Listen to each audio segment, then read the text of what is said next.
Hi, I'm Leah Wheatholter, owner of Workman Forensics, and this is the Investigation Game Podcast.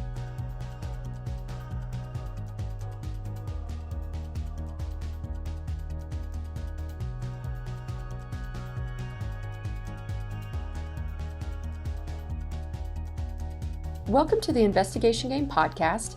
Today, I am joined by Pulitzer Prize author John Carreyrou. John was an investigative reporter for the Wall Street Journal since 1999. He covered numerous areas from terrorism to healthcare. He's here today to discuss his award-winning book, Bad Blood: Secrets and Lies in a Silicon Valley Startup, based on his investigative reporting of the Silicon Valley blood testing company, Theranos. John, thank you for joining me today. Thanks for having me. Our podcast focuses on providing listeners with ideas to enhance their investigative skills just in various industries. So I'd like to really focus on your investigation into Theranos and some of those resources you used in your investigation. But first, as I'm sure you've done many times, will you give an overview of the Theranos stories for our listeners?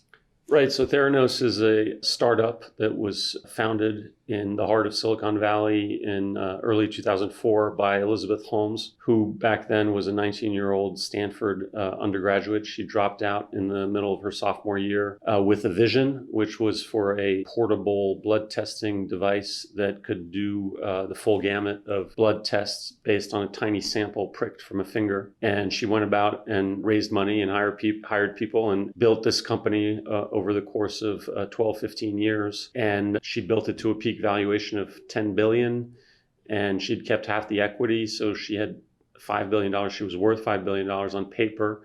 And she had become something of a Silicon Valley celebrity. She was the first self-made female tech billionaire.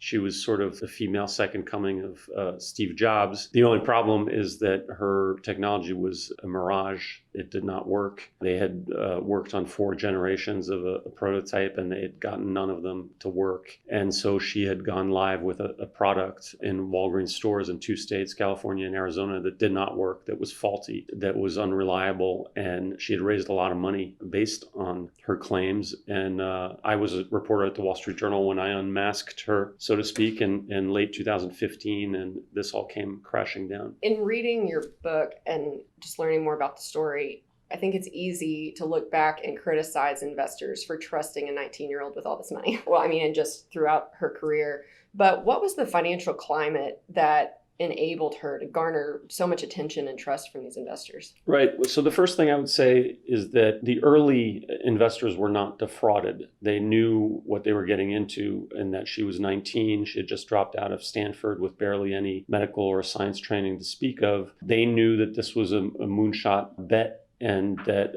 in all likelihood, she wouldn't succeed. The investors who were defrauded are the ones who came 10 years later when she raised most of the money. She raised about $750 million of the billion after late 2013. Those are the investors who were defrauded, who were lied to. By then, the company was 10 years old, and she claimed to have achieved things that she hadn't. As far as the due diligence that those investors did, or the lack thereof, or their suspension of disbelief, I think you have to bear in mind that an unbelievable amount of money has flowed into Silicon Valley over the past decade, basically since Facebook broke out and became a very valuable company in the late aughts. It's been a gold rush. And in these environments of gold rushes, and there have been several in the history of this country, especially on the West Coast, people start to want to hitch themselves to the next rocket ship to riches, because they see other people who've done it, and they want to be that person too. And they ask fewer questions. They are less discerning. And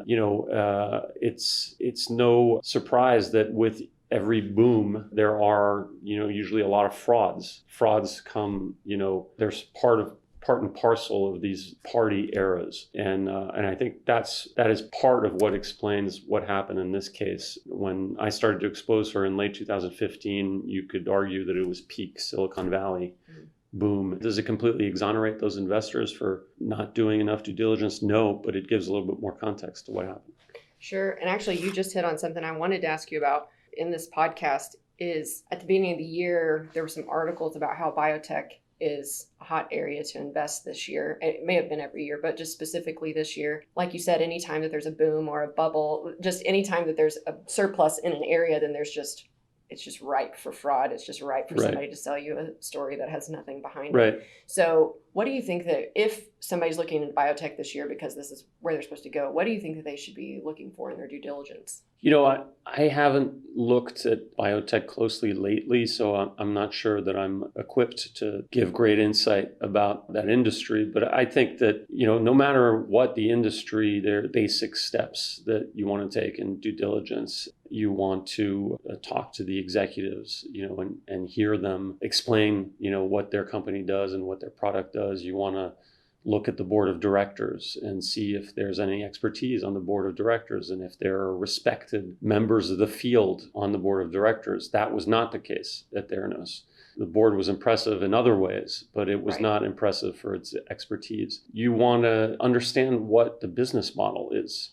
Not just understand what the product is, but understand how the company is going to make money. You usually want to ask for audited financial statements. I happen to know that one of the prospective investors in Theranos, the head of a big merchant bank in Chicago in late 2014, was seriously considering putting several $100 million into Theranos. And he kept asking Elizabeth for audited financial statements. And she kept putting him off, saying that, she had never done that for anyone. And why should she break that precedent for him? And finally, he offered to just fly to Palo Alto and asked her to put him in a room with the audited financial statements so that he could see them. He said she could take his phone, and he just wanted to see them with his own eyes. And she never agreed to that. In large part because of that, he never invested. That's an example of a correct way of doing due diligence. Yeah. I don't remember reading in your book any auditors being involved, unless I just missed that. No, there were no audited financial statements. In fact, the company had only one CFO, and that CFO is fired by Elizabeth in late 2016. That's actually the opening scene of the book in the prologue. And after that CFO gets fired because he basically finds out that their demos for prospective investors are half bogus, and he tells her that they can't keep doing that, she fires him, and then Theranos never again has a real chief financial officer. Right. I do remember that now. And it seems like when Theranos opened its doors, it attracted all kinds of very qualified management team there at the beginning.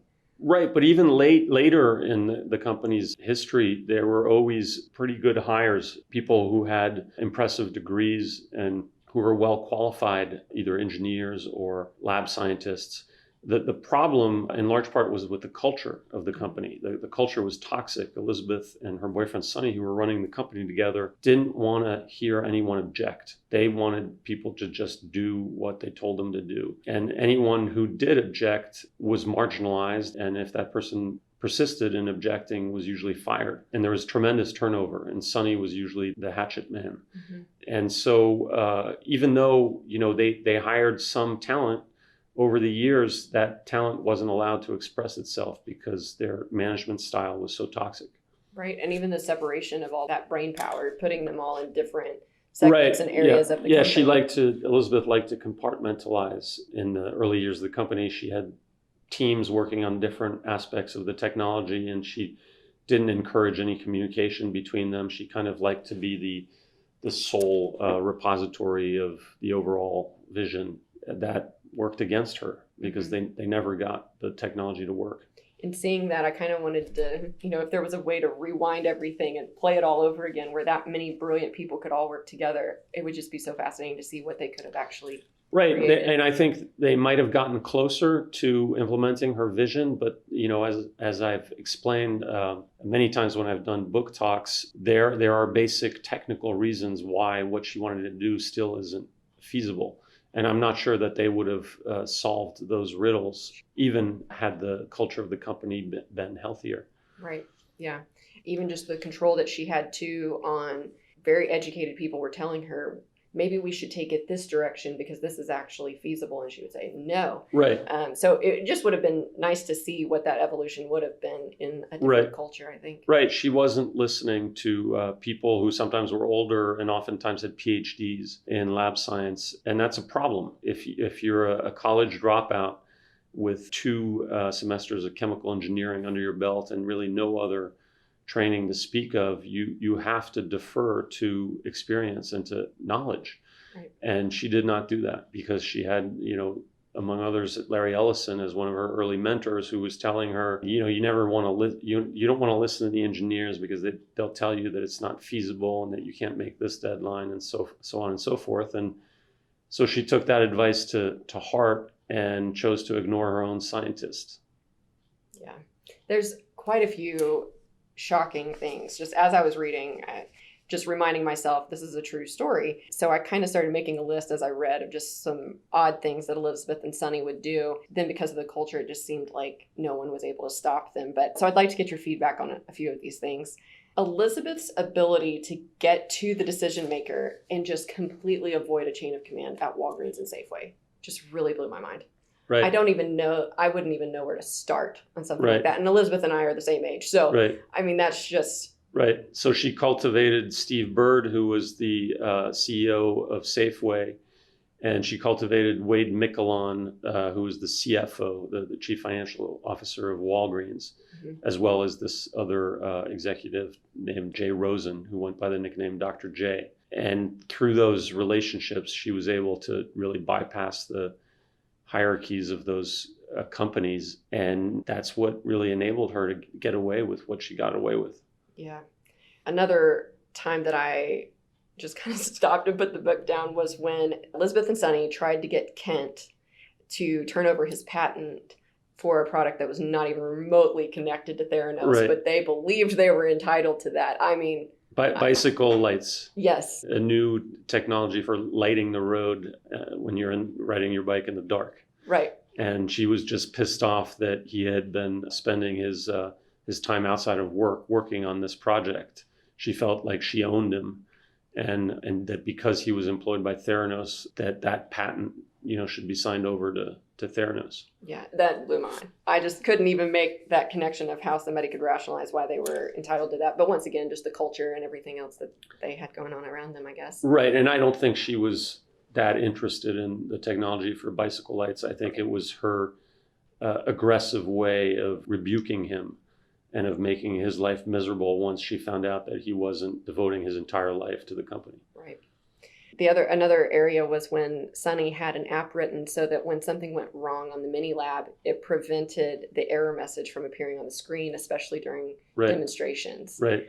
That, to me, as a fraud examiner, Yeah. if that is not a perfect just example of intent, I don't know. Right. So that's an anecdote in the book involving Roger Parloff, who's a Fortune magazine reporter who was asked if he was interested in getting his blood tested for 2 tests on the mini lab. And so he went to the Boyce Schiller Flexner offices in Manhattan, the law firm of Theranos. And there were these 2 mini lab machines, and they put blood samples of his in both of the machines. One was for, I think, the Ebola test, another one for a potassium test, and one of the machines malfunctioned. And Sonny had one of the software engineers at Theranos write an app so that the digital interface would show the progress of the tests slowing to a crawl instead of showing an error message. And that's what happened. And after about 25 minutes, Parloff couldn't wait around anymore. He had work to do, so he left and went back to his office.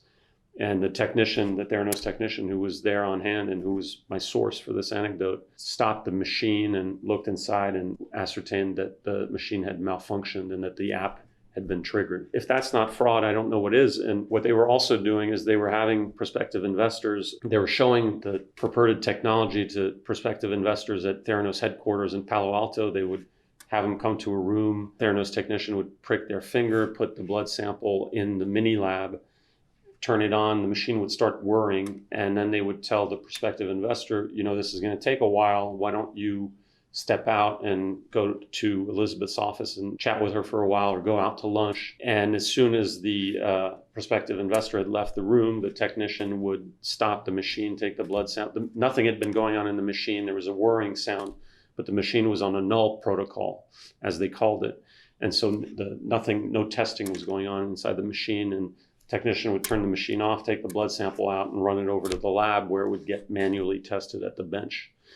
And then the investor, unbeknownst to the investor, who thought that the test was being done by the machine, the investor would get his blood test results a few hours later and none the wiser. And if that's not fraud, then I don't know what is. And Right. that evidence of these fake demos will be presented at the trial next summer. Right. Yeah, just creating a sound that makes it sound like it's. I mean, Right. goodness, if And that's they not had blatant. a term. They had a term for the protocol that these machines were on for these demos. They called it null protocol. So that it was. And that is in the indictment. Yeah. So that you can be sure that that's going to come up at the trial. The prosecution is going to confront the jury with that evidence. Yeah, for sure. Elizabeth and Sonny threw around non-disclosure and trade secret. It seems like ad nauseum. It was just incredible how they used that to intimidate, control, and all of these things. And so kind of your comments on that as far as they're effective. It seems like it was effective. I mean, It was effective because when you're an employee of a company in Silicon Valley that has a lot of funding that reaches a valuation of $10 billion, whose outside lawyer is David Boies, and you have signed NDAs, then you really hesitate to blow the whistle because you know that the company is going to come after you, and it's going to come after you with this powerful lawyer, this feared litigator.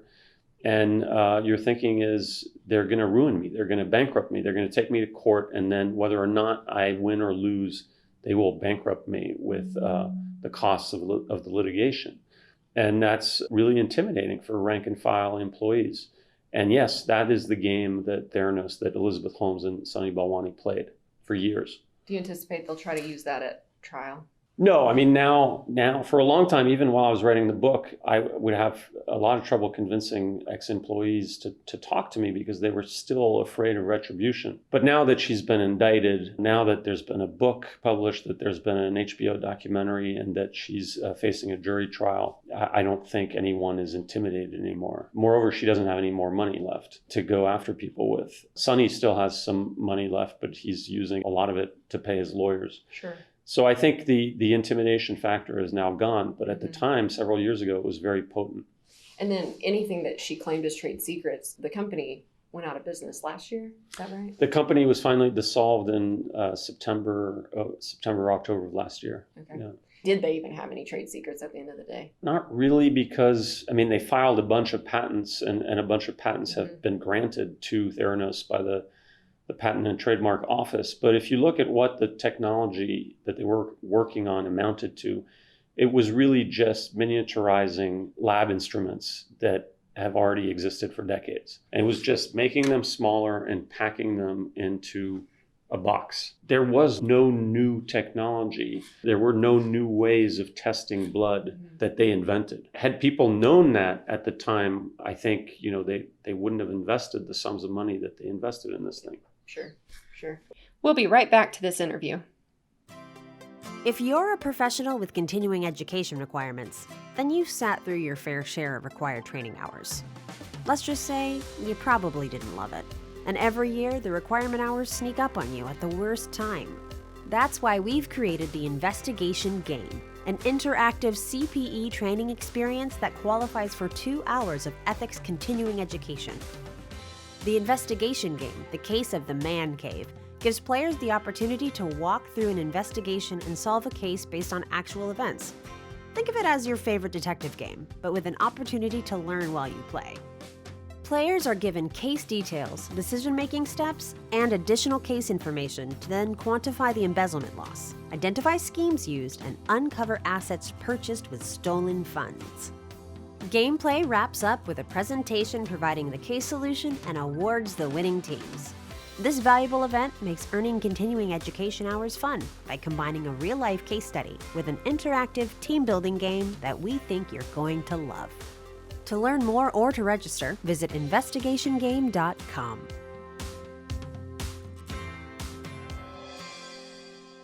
Welcome back to the podcast.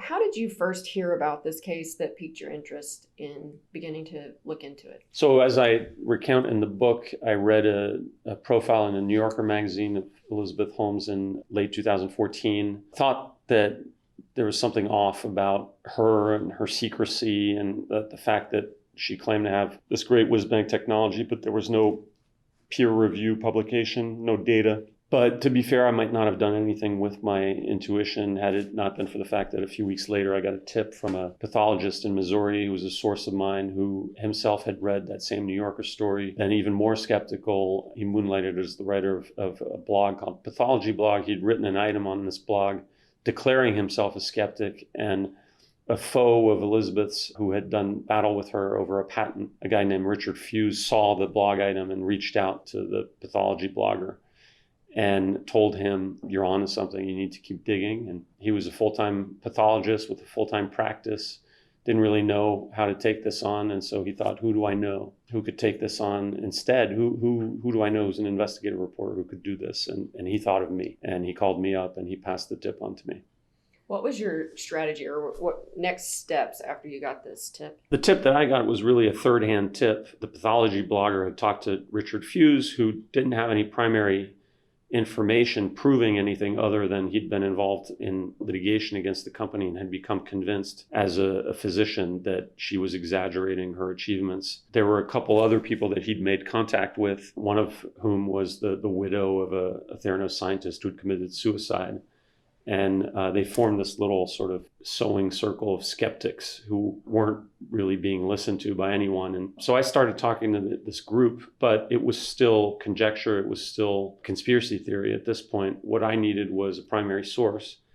And I was able to make contact within a few weeks with an ex-employee who had just left the company, who had been in a crucial position. He had been lab director, and he knew where all the bodies were buried. And once I got talking to him, the investigation really opened up. What types of information and sources of information did you rely upon in your investigation? You talked about sources and finding like a someone with firsthand knowledge, but kind of some other things. Yeah, so I mean, human sources are very important. I couldn't get them on the record because they were terrified that the company would come after them and sue them. So I had to grant confidentiality to all my human sources who were basically ex-employees. I also went out to Arizona because I wanted to prove that the tests that were being reported to patients and to doctors were inaccurate. And so I talked to patients and to doctors out there and was able to get comparative lab reports for the same patients that showed discrepancies in the testing. That was very important.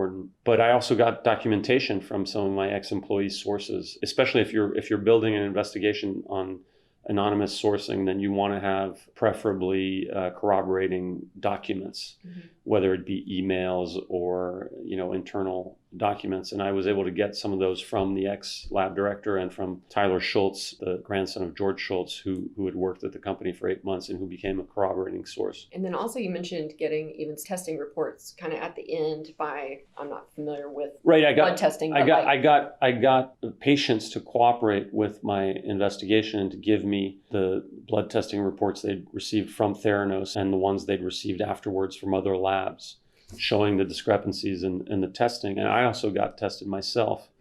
I went to a Theranos Wellness Center inside of Walgreens in Phoenix one morning in, I think it was April of 2015. And right when I got out, I took my rental car to the closest LabCorp location and got retested there. And a few days later, the two respective lab reports came in showing major discrepancies. Right. And then what about even getting some of the results from whenever the regulators started going in and looking at Theranos at the end? I had sources in various parts of the government, one of whom I was able to get the full inspection. So the Centers for Medicare and Medicaid Services, which actually few people in this country realize that in addition to running the Medicare program, they are also the main regulator for laboratories, clinical laboratories in this country.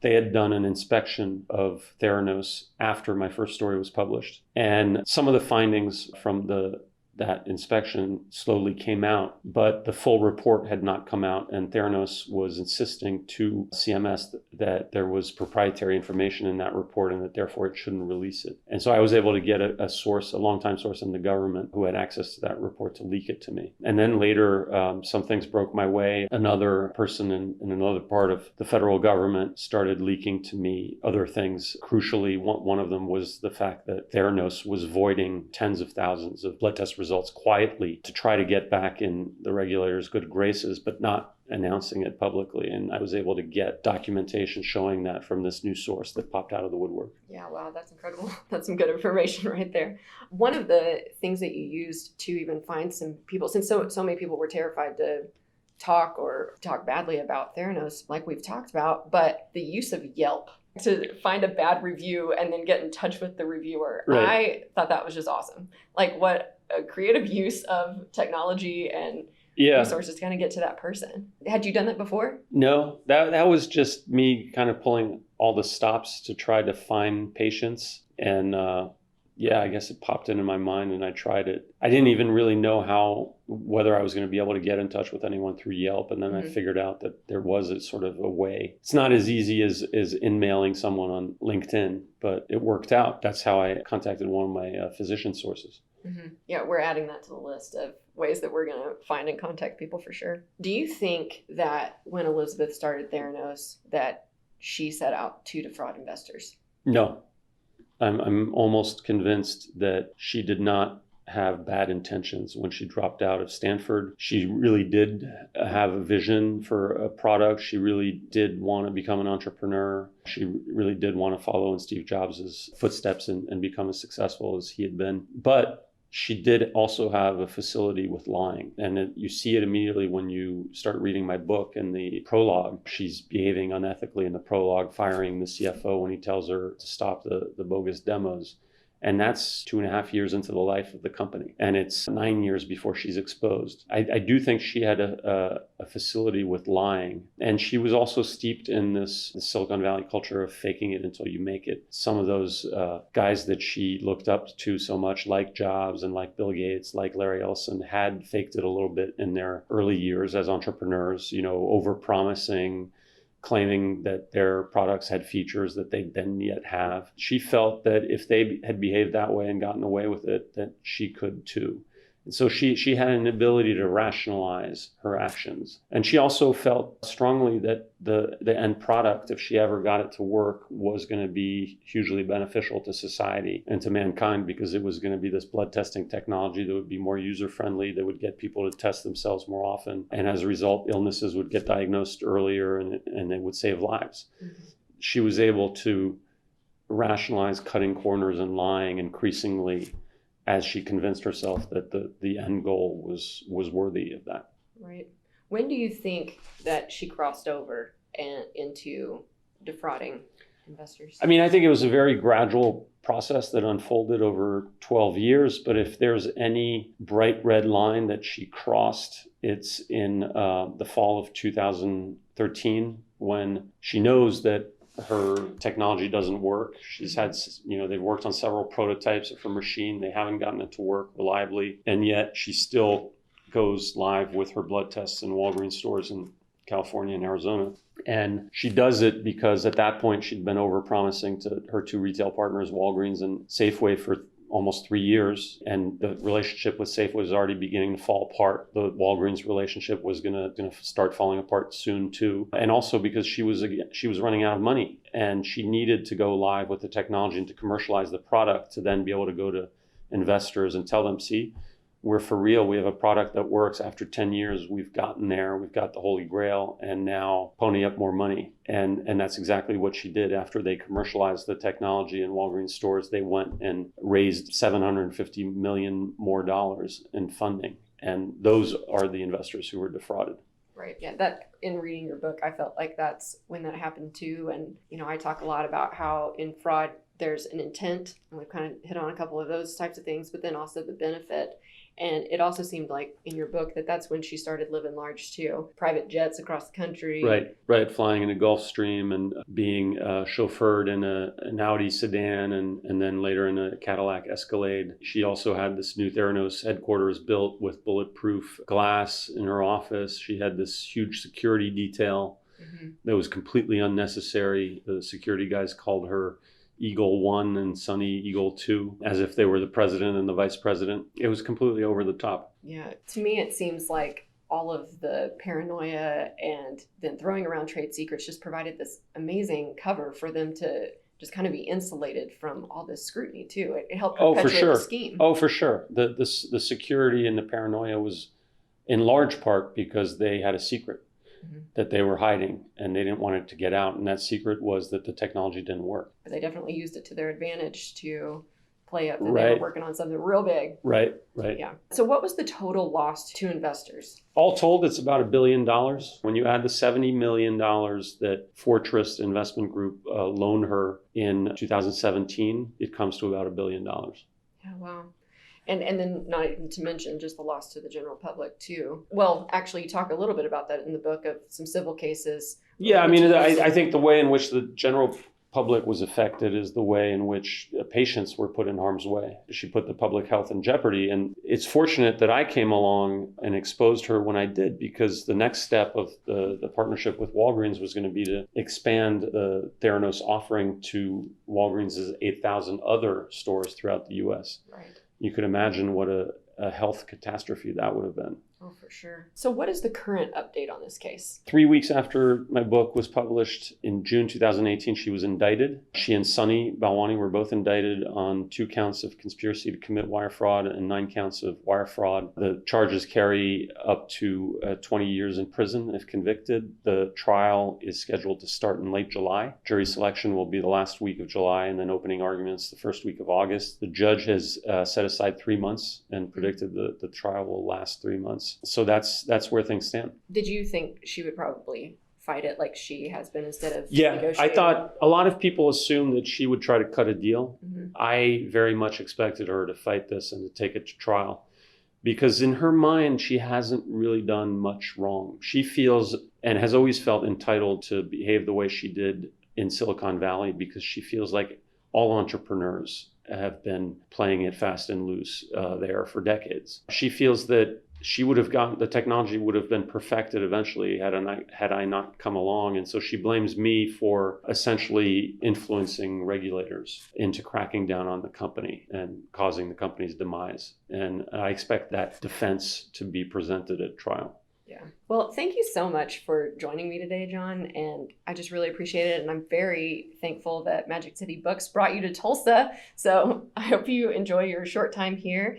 And just once again, this is John Carreyrou, the author of Bad Blood, Secrets and Lies in a Silicon Valley Startup. Thank you so much. Thanks for having me. The Investigation Game podcast is a production of Workman Forensics. For more information about the topics we discuss on each episode, please visit workmanforensics.com. If you enjoy this podcast, please make sure to subscribe and leave us a review. You can also connect with us on any of the social media platforms by searching Workman Forensics. If you have any questions, comments, or topic ideas for the podcast, please email us at podcast@workmanforensics.com.